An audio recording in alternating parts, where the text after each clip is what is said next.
আমরা সেদিন আগেই গুনার স্বীকৃতি দিয়ে দেব।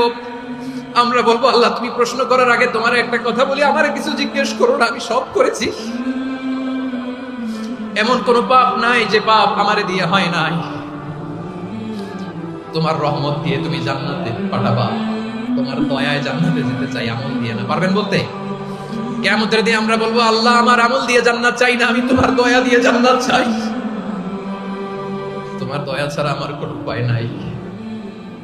কারণ আল্লাহ যদি বিচার করে বাঁচার কারো উপায় নাই। আল্লাহ যদি বলে ফেলেন তুই এটা করলি কেন, ওখানে গেলি কেন, কোরআনে 1000 বার নিষেধ করলাম তারপরেও এই পাপে জড়ালি কেন, এরকম প্রশ্ন ছুড়ে দিলে আমার উত্তর আছে? বাঁচার কোনো উপায় আছে?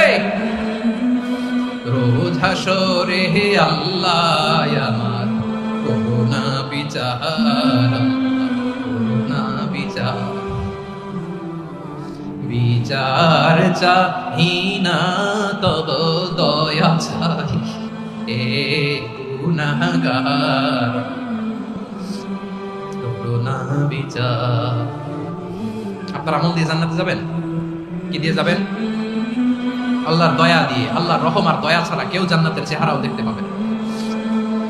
আমার প্রিয় ভাইরা, এই দোয়া আল্লাহর কাছে পছন্দনীয় হওয়ার কারণ তিনটা। দোয়ার প্রথম অংশে আছে তাওহীদ, আল্লাহর একত্ববাদের ঘোষণা।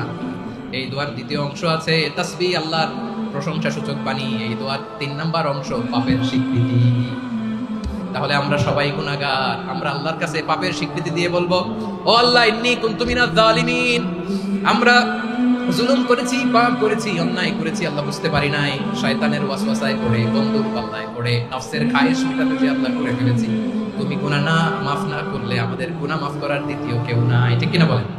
এভাবে অনুতপ্ত হয়ে যদি আল্লাহর কাছে দোয়া করেন, দেয়ালে পিঠ থেকে গেছে, কোনো রাস্তা নাই বের হওয়ার, ওই মুহূর্তেও আপনাকে বিপদ থেকে উদ্ধার করবে কে? বিশ্বনবী চরম বিপদে পড়লে দুটা দোয়া পড়তেন। প্রথম হলো এটা, লা ইলাহা ইল্লা আনতা সুবহানাকা ইন্নী কুনতু মিনাজ জালিমিন। এই দোয়াটা আমরা বেশি বেশি পড়ব। রাজি আছেন?